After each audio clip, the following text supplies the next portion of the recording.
In the last few years, I've tried to refrain from simply rattling off endless statistics, many of which were either obscure or trivial, in my introductory remarks for players. Our final inductee in the players section, however, had such a remarkable career in both Canadian Senior A Lacrosse and the National Lacrosse League that it can really only be defined by statistics, some of which, as we'll see, border on astonishing. After an excellent Junior A and B career in Mississauga, where he averaged 7 points per game, he was lured out west and began his Senior A career in 1990 with the Vancouver Burrards. He spent 2 seasons in the WLA, leading the Burrards to their first Mann Cup appearance in 13 years in 1990, and leading the league in goals in both seasons. For his accomplishments, he was named WLA Co-Rookie of the Year in 1990 and a member of the first All-Star team in both 1990 and 91.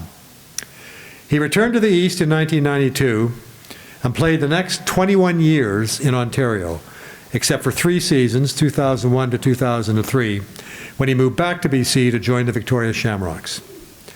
Over that period, he was a part of 8 Mann Cup winning teams, split between Brampton, Six Nations, Victoria, and Peterborough. Won the Mike Kelly Award as Mann Cup MVP on 3 occasions, 1992, 93, and 96, and finished his career as the second highest scorer in Mann Cup history with 203 points. In league play, he notched 1,193 goals and added 1,500 helpers for a total of 2,693 points. Won the Buckle McDonald Trophy as the Ontario Senior League's top scorer 9 times and was named league MVP on 3 occasions, 1993, 97, and 2004. When he returned to Ontario in 1991, he was drafted by the Detroit Turbos of the relatively new National Lacrosse League. But in what might be the most lopsided trade in sports history, with apologies to Brian Nicola, he's not here, but anyway, was dealt to the expansion Buffalo Bandits, for Brian Nicola, where he would play the next 24 winters. As a Bandit, he would lead the team to 4 NLL titles, being named Champions Cup MVP in both 1992 and 93.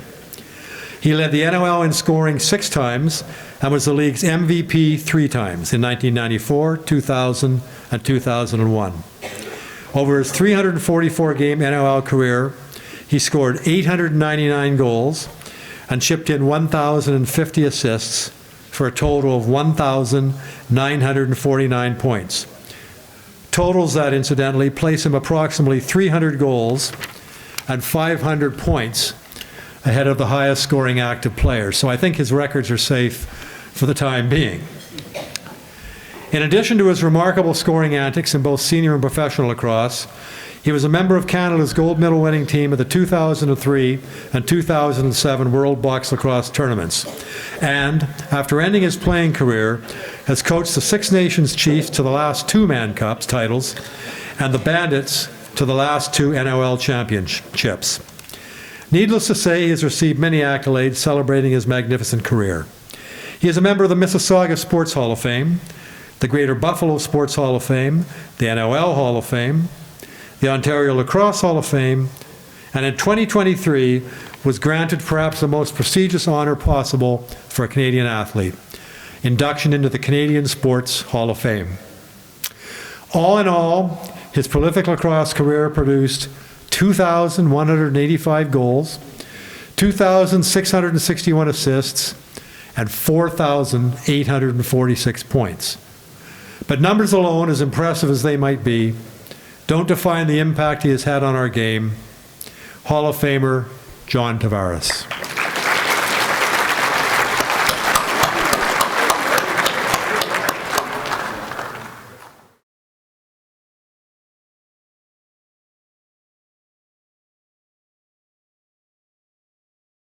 Good evening, everyone.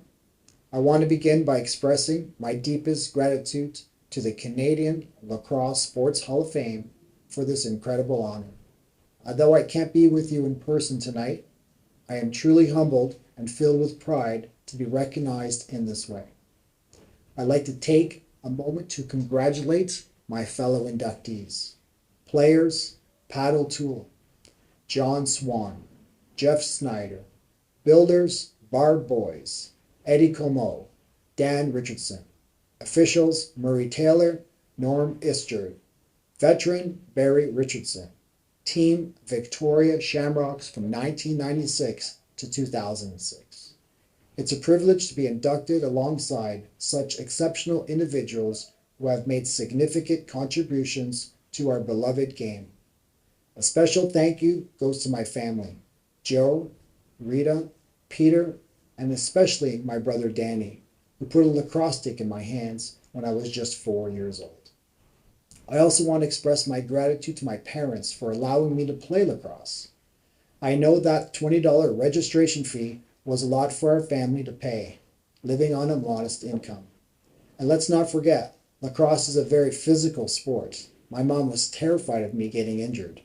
Every summer, I had to beg her to let me play. Thank you, Mom and Dad, for giving me the opportunity to pursue my passion despite the challenges. I also want to thank my wife, Katrina. She has been my biggest supporter throughout my career. Besides taking care of our family while I was away most weekends throughout the years, she was my motivator, physiotherapist, masseuse, cook, social convener, and my number one fan. Her love, support, and sacrifice made it possible for me to continue playing the sport I love well into my 40s, and I am forever grateful. Growing up, I spent countless hours bouncing a lacrosse ball off the boards at Alexander Park in downtown Toronto. My mother always knew where to find me. If she heard the sound of a lacrosse ball hitting the boards at the park, she knew I was there. Lacrosse has always been the greatest game in the world to me, and I'm proud to say I was a lacrosse player. From my early days playing minor lacrosse for St. Christopher House, to my junior career in Mississauga, and then my time playing for teams like the Vancouver Burrards, Brampton Excelsiors, Six Nations Chiefs, Akwesasne Thunder, Victoria Shamrocks, Peterborough Lakers, and my professional career with the Buffalo Bandits. Every moment of my journey has been unforgettable. I wasn't the biggest or fastest player on the floor, and I totally relied on my teammates to be successful. This induction is truly a product of all the great players I had the privilege of playing with. Lacrosse is a team sport through and through, and any successes I had was because of the amazing players around me. It was their support, skill, and heart that made me the player I was. I owe so much of this honor to every teammate I've had. Over the years, people often ask me, why don't you play hockey? My answer has always been simple, because I'm a lacrosse player. I truly believe that I was born to play lacrosse, and that a lacrosse stick is an extension of my arms. I'm looking forward to the day that people start promoting hockey by saying, you should play hockey. It'll make you a better lacrosse player. Today, I'm fortunate to be involved in the game as a coach for the Six Nations Chiefs in the Major Series Lacrosse and the Buffalo Bandits in the NLL. While coaching may not compare to playing, it keeps me connected to the game I love. I'm also proud that my playing powers have been passed down to my son Justin, who plays box lacrosse for the Mimico Junior A and field lacrosse at Deerfield Academy, and my daughter Brianne, who plays for Mimico and attends the Hill Academy. Watching them grow in the sport has been one of my greatest joys. Lacrosse has given me so much. It's taught me about perseverance, teamwork, and community. The friendships I've made, the challenges I've overcome, and the experience I've had shaped me into who I am today. I am forever grateful for what this sport has given me. Although I'm not there tonight, I will always feel connected to the lacrosse community. I'm excited for the future of the sport and look forward to continuing to contribute, whether as a coach or a fan. In closing, I want to thank the Hall of Fame once again for this incredible recognition. To my family, friends, coaches, and former teammates, this moment is shared with all of you. And to my fellow inductees, congratulations once again. It's a true honor to be recognized alongside of you. Thank you.